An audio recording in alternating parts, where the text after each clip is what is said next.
Oi, tudo bem? Hoje o Sobre a Política fala sobre meio ambiente, desenvolvimento econômico e planejamento urbano. Desta vez o tema do programa é o Rio Paraíba do Sul.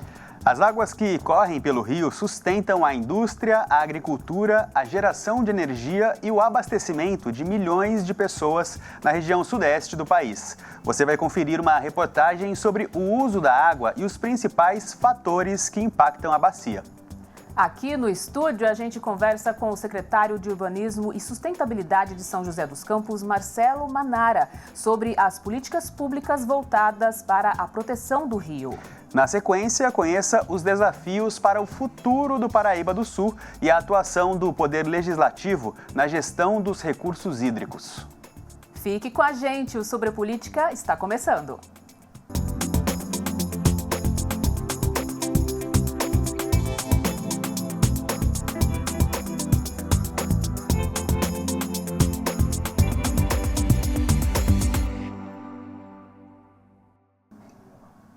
Suporte para a indústria, agricultura, geração de energia e, claro, abastecimento de cidades inteiras.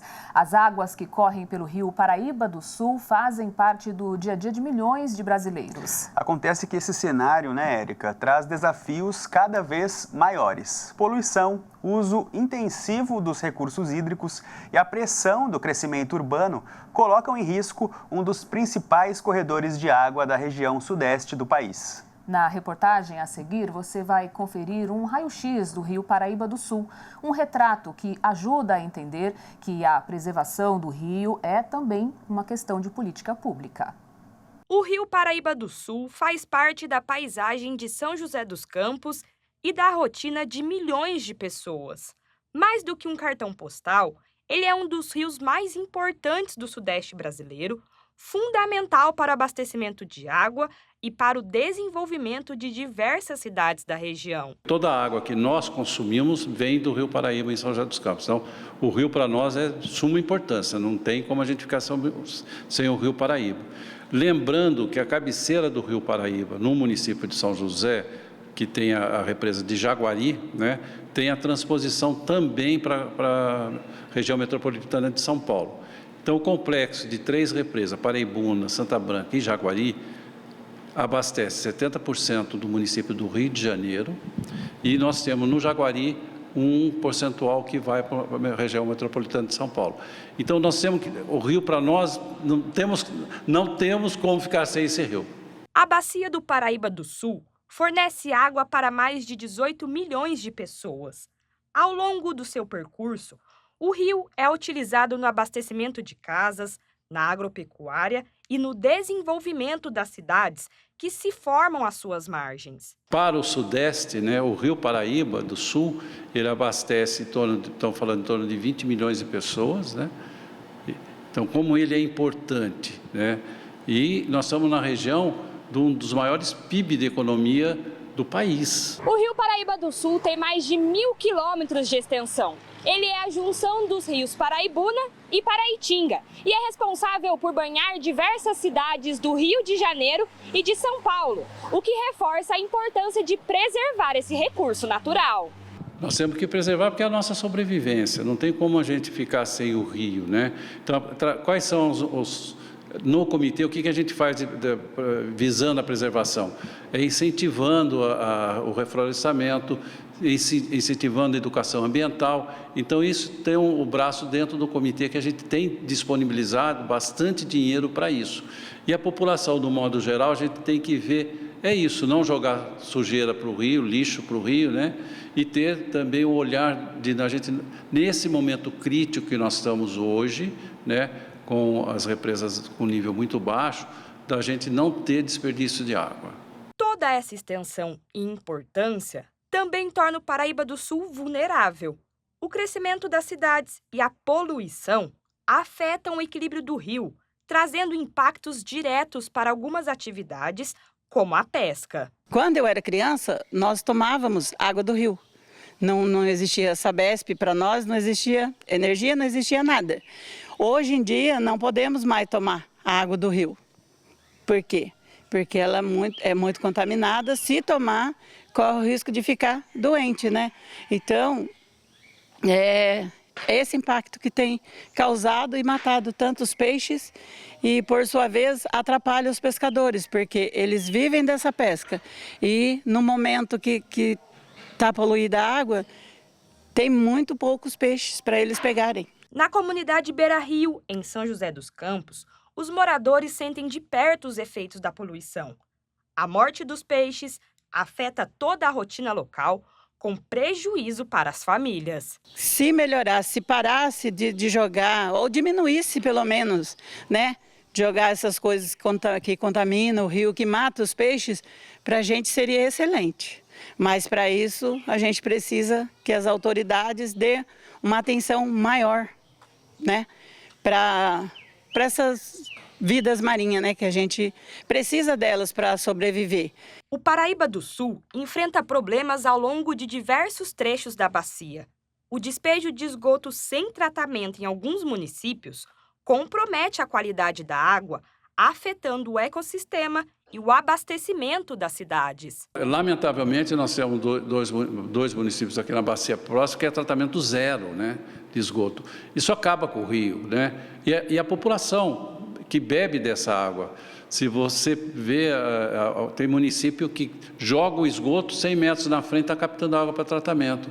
Então, o custo desse tratamento, vai mais material químico, tudo isso influencia, além da qualidade do rio, porque os peixes desaparecem. Para enfrentar esses desafios, o Ministério Público atua de forma preventiva e integrada por meio do GAEMA, o Grupo de Atuação Especial de Defesa do Meio Ambiente.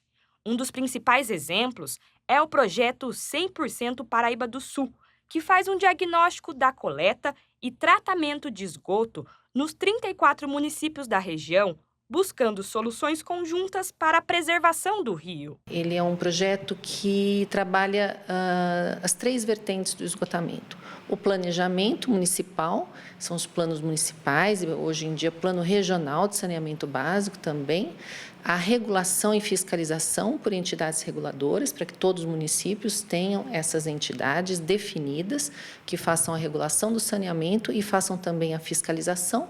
E o terceiro pilar, que é o mais importante, que é o da execução do sistema de saneamento básico, né? Todos os municípios têm que universalizar o esgotamento sanitário até o prazo definido no novo Marco Legal de Saneamento, que é 2033. Além da poluição, as mudanças climáticas representam um desafio cada vez maior.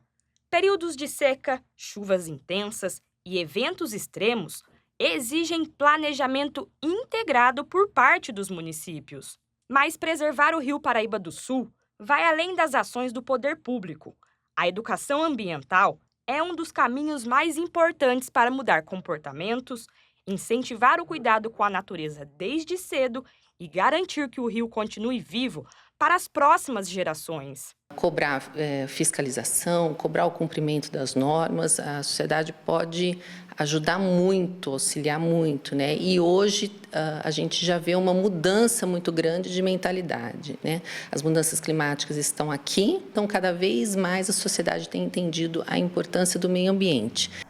Olha, Marvin, vendo, né, este raio-x do rio, dá para a gente ter uma noção do tamanho dele e da sua importância para o Sudeste.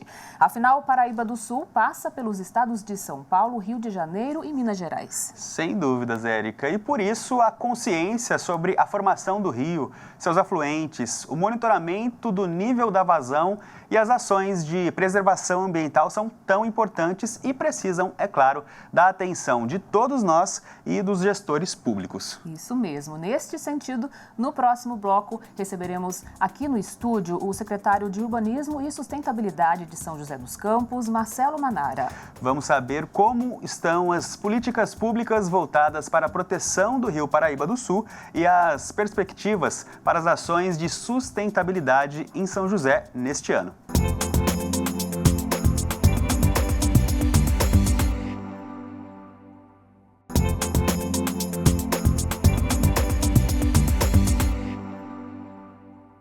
A gente começa o segundo bloco falando de políticas públicas de meio ambiente em São José dos Campos. O Rio Paraíba do Sul é um dos principais eixos ambientais e econômicos da região sudeste do país. Por isso, o uso dele exige supervisão e controle.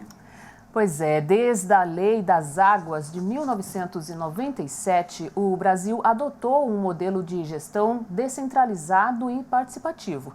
Os municípios passaram a ter papel fundamental nas decisões sobre os recursos hídricos. É isso mesmo, Érica. E para falar sobre essas políticas e qual o papel do poder público municipal na preservação do rio, nós recebemos o secretário de Urbanismo e Sustentabilidade, Marcelo Manara. Seja bem-vindo, Manara. Obrigado, é um prazer estar aqui, bater um papo com vocês sobre a nossa a grande mãe da região, que é esse recurso hídrico fundamental, que é o Rio Paraíba do Sul. E, secretário, a gente pensando justamente nessa extensão do rio e em todas as cidades por onde ele passa, como que a gente faz para entender o papel de São José dos Campos ou de uma outra cidade, entender o papel do município nessa conta? Sim, é importantíssima a participação, né, dos municípios, porque o município é o grande gestor do seu respectivo território. O Rio Paraíba do Sul, ele tem influência em 184 municípios, em 3 estados, São Paulo, Rio de Janeiro e Minas Gerais.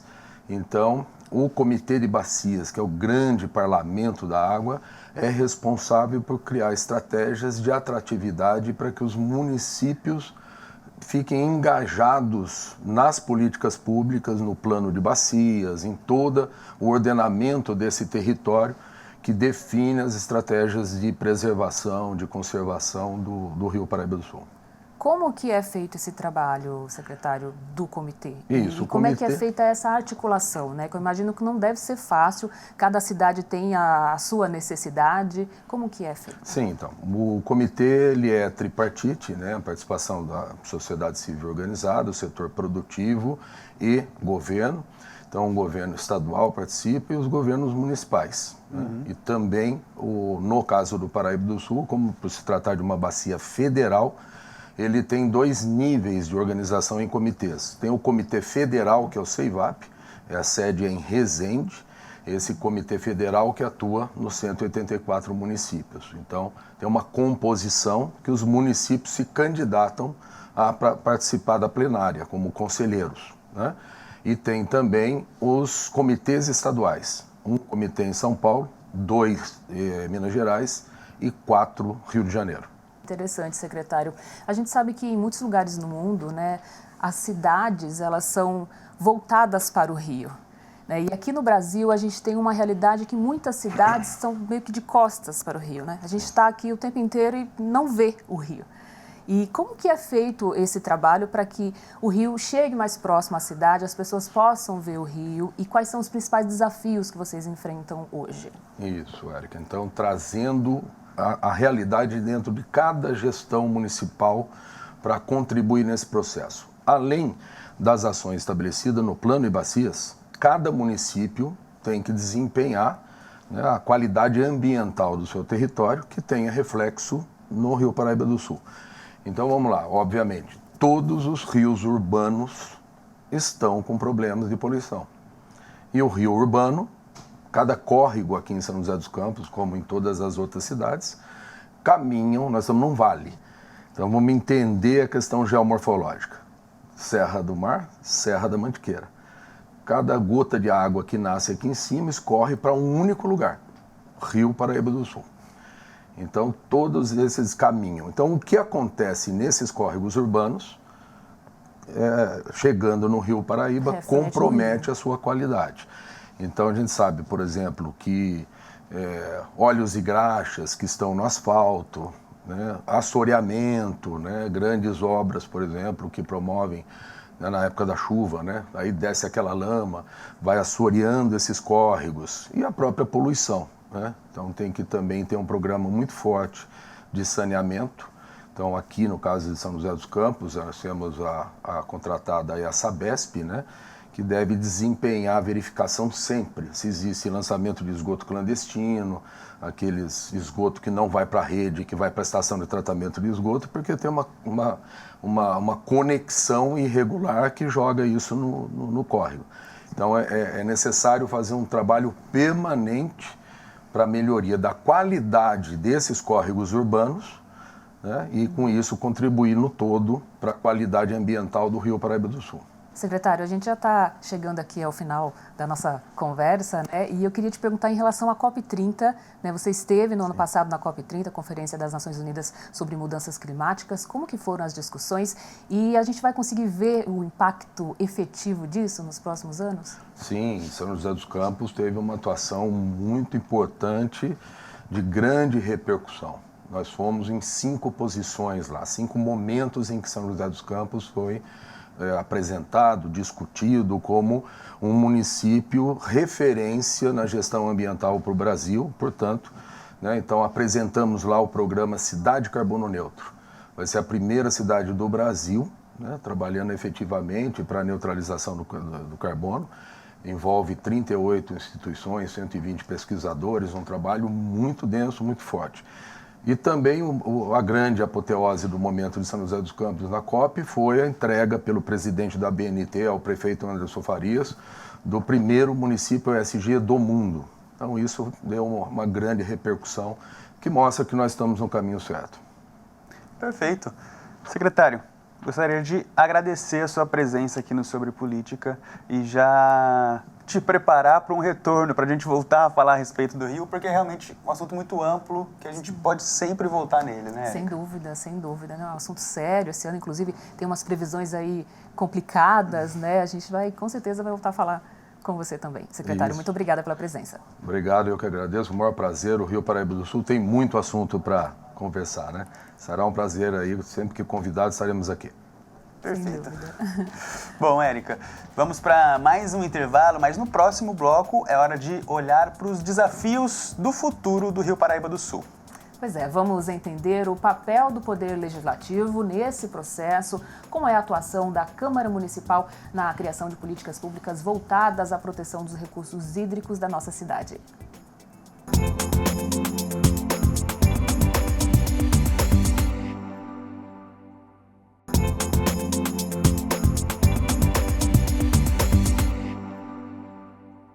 O abastecimento de água em São José depende principalmente do Rio Paraíba do Sul.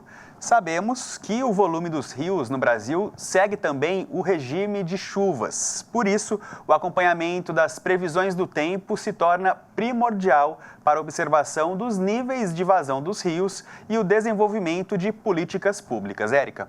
Exato, Marvin. Neste ano, segundo projeções de meteorologistas, o clima no Brasil será marcado pelo calor extremo e chuvas fortes. O uso de tecnologias cada vez mais avançadas vem contribuindo para a observação de dados mais exatos. O Instituto Nacional de Pesquisas Espaciais começou a usar há pouco mais de 2 meses um supercomputador que prevê com mais precisão eventos climáticos extremos. O supercomputador ele é a nossa ferramenta para que a gente faça as previsões, seja na escala de tempo, na escala subsazonal ou na escala climática.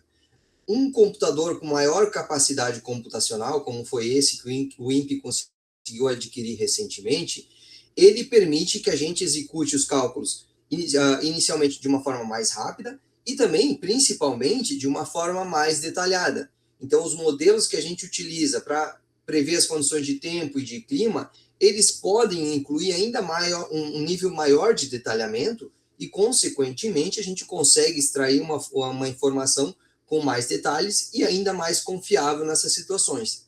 Os meses de fevereiro e março ainda é esperado que tenha chuva volumosa na região do Vale do Paraíba e com volumes satisfatórios para que enche o reservatório.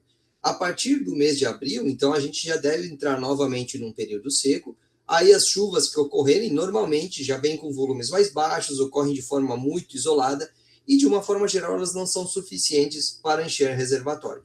Então a previsão elaborada pelo CPTEC junto com o INMET e a FUNSEMI para os meses de fevereiro, março e abril é de que algumas áreas do Vale do Paraíba tenham uma maior condição de chuvas acima da média. Agora, para a gente quantificar esse volume de chuva e conseguir acompanhar com maior precisão, a gente precisa acompanhar a previsão em menores escalas de tempo, que é a previsão na escala de tempo de alguns dias ou semanas, ou na escala subsazonal, que a gente chama, que é sempre nas próximas semanas. Então, o CPTEC realiza toda semana também uma previsão para as próximas 4 semanas. Agora é hora de olhar os desafios que se impõem para o futuro do Rio Paraíba do Sul. Futuro esse que não depende de uma única decisão, mas de escolhas feitas em conjunto e que envolve planejamento urbano, fiscalização e a definição de prioridades. Além do Poder Executivo, o Legislativo também tem um papel fundamental nesse processo, com a atuação da Câmara, da Comissão de Meio Ambiente e de frentes parlamentares voltadas à proteção dos recursos hídricos. São mais de 180 municípios abastecidos por esse rio que dá nome à nossa região. O Rio Paraíba do Sul faz parte de um dos mais importantes sistemas hídricos do país e só no estado de São Paulo fornece água para 39 cidades. Por conta dessa importância, a discussão sobre o futuro do Rio Paraíba tem tomado cada vez mais espaço. O principal desafio nesse momento é a poluição. O Rio Paraíba do Sul ainda recebe muito efluente, tanto domiciliar quanto industrial, quanto deflúvio poluído. Então nós temos efluentes não tratados e às vezes alguns condicionantes que são utilizados no solo para irrigação sendo aportados para esse recurso hídrico. É importantíssimo que a gente olhe para essa poluição, porque nós utilizamos essas águas para abastecimento das pessoas. E quando a gente fala de poluição, a gente não está falando de um lançamento apenas direto. Então, é um poluente que é lançado no solo, é um poluente que é lançado na atmosfera e ele vai atingir o Rio Paraíba do Sul. Essa gestão do Rio Paraíba do Sul, ela precisa ter um novo olhar para o momento que estamos vivendo, para um momento de mudanças climáticas, para um momento que a gestão participativa, a gestão que inclui o cidadão precisa ser trazida à pauta. Para mobilizar ações de proteção e preservação, a Câmara Municipal de São José dos Campos criou a Frente Parlamentar do Rio Paraíba do Sul. O principal objetivo é garantir o cuidado e manejo hídrico do rio e suas nascentes, além do debate de soluções para diminuir o descarte de poluentes. Várias ações já foram propostas para isso, como verificação junto à Sabesp do despejo de resíduos, as empresas do despejo de resíduos químicos, que são os maiores poluidores da água do Rio Paraíba. Eu sou relator da Comissão de Meio Ambiente, então eu já levei para a comissão várias dessas propostas de estudo e de análise e trouxe ao longo do ano de 2025 especialistas de água e do meio ambiente para falar a respeito da qualidade da água, do trabalho da Sabesp, no tratamento da água, do esgoto. E esse trabalho foi feito ao longo de 2025, sempre um olhar especial. Além dos impactos ambientais causados pelo descarte irregular, outro fator que pode afetar o futuro do Rio Paraíba do Sul são as mudanças climáticas. O planeta está ligando seus sinais de alerta, mandando o sinal amarelo, porque se a gente entrar no sinal vermelho, a coisa vai complicar. E em vários dos pontos que já não tem mais retorno, os ambientalistas falam isso, nós já adentramos no sinal vermelho. Então, se a gente não cuidar agora do rio, das árvores, do replantio, a gente vai cuidar do quê? Vai deixar o quê em São José dos Campos para as futuras gerações? Eu gosto de dizer sempre, o meu mandato é preventivo. É um mandato que vai ter resultados daqui a 20 anos, 30 anos, no bem-estar da população. Essa é a nossa ideia. Cuidar agora para que esse bem-estar seja usufruído pelos meus filhos, pelos seus netos, e assim a gente vai ter uma cidade resiliente. De acordo com essa especialista em engenharia ambiental, as mudanças climáticas podem prejudicar o curso dos rios, com efeitos negativos em atividades como a pesca e outros serviços. Com os efeitos das mudanças climáticas, quer seja a escassez extrema, quer seja a inundação, enchentes e outros transtornos da intensificação das chuvas, a gente vai ter, sim, efeitos muito rápidos e muito fáceis de serem percebidos. Então, o planejamento da gestão desses recursos hídricos e do Paraíba do Sul, principalmente, precisa ser revisto dentro do contexto das mudanças climáticas. A gente vai precisar falar de adaptação climática, de mitigação, porque nós pensamos esses rios e planejamos essas áreas de preservação permanente desses rios pensando no contexto anterior. Então nós vamos precisar repensar, porque os transtornos desse transbordamento dessa calha que nós conhecemos como natural hoje pode ser muito maior e gerar impactos muito significativos sobre vidas, sobre propriedades. Então nós vamos precisar repensar isso, e tudo isso tem a ver inclusive com a gestão que a gente vai fazer compartilhada, com a participação dos cidadãos. Outro fator preocupante é o consumo de água pelas indústrias do Vale do Paraíba e a dependência dos recursos hídricos para as novas tecnologias. Como aponta a especialista, os sistemas de inteligência artificial precisam de uma grande quantidade de água para a manutenção dos aplicativos e serviços. Se você pensar no contexto de uso industrial, a gente já utiliza bastante águas para arrefecimento de alguns equipamentos. Então, o que você vai dizer sempre, olha, eu vou pegar uma água que está no ambiente, vou evaporar essa água. Muitas das vezes essa evaporação pode levar essa água para um outro território, mesmo que não seja tão distante, mas a gente vai ter um problema então de remoção dessa água em um dos estados que ela está e levar para outro. Claro que toda essa demanda precisa ser equilibrada, ela precisa ser planejada, estruturada, a gente precisa conversar sobre os usos que a gente quer para essas águas do Paraíba. Para o vereador Carlos Abranches, fundador da Frente Parlamentar do Rio Paraíba, é fundamental a integração entre as cidades da região na busca de políticas públicas de preservação ambiental do Rio Paraíba do Sul. Eu propus a criação da Frente Parlamentar Regional de Proteção do Vale do Paraíba do Sul. Por quê? Porque se eu despejo lixo, sujeira, produtos químicos em Jacareí, isso vai atrapalhar em São José, vai atrapalhar em Caçapava e assim por diante, porque o rio passa em toda a nossa região. Mas se eu aprendo a ter comportamentos preventivos em Jacareí, em Santa Branca, em Areias, vai beneficiar São José, Caçapava, Taubaté, Tremembé, Pindamonhangaba, Guaratinguetá, Roseira, Lorena, todas as cidades por onde o Rio Paraíba passa. Então, o nosso olhar hoje é um olhar comunitário. O nosso olhar extrapola as fronteiras de São José dos Campos. Mas o legal é que a partir da Câmara de São José dos Campos. Não dá para pensar o futuro da cidade sem as ações de preservação dos recursos hídricos. Vimos aí na matéria a importância do trabalho dos vereadores em destacar discussões necessárias sobre o uso e o cuidado sustentável aí dessas águas, né, Érica? Exatamente, Marvin. O trabalho da Câmara Municipal com a Comissão de Meio Ambiente e as frentes parlamentares é essencial, né, para manter a atenção de todos sobre o Rio Paraíba do Sul e sempre que necessário cobrar ações do Poder Executivo. Exatamente. Bom, é isso. O Sobre Política fica por aqui. Para rever esse programa na íntegra ou outras edições, é só acessar o nosso canal no YouTube. O pessoal já sabe, é o youtube.com/TV Câmara SJC. E você pode participar nas nossas redes sociais, no Instagram, estamos no @TV Câmara SJC, na TV Canal Aberto 12.3, além do canal 7 na operadora NET e o canal 9 na Vivo. Até mais. Tchau, tchau.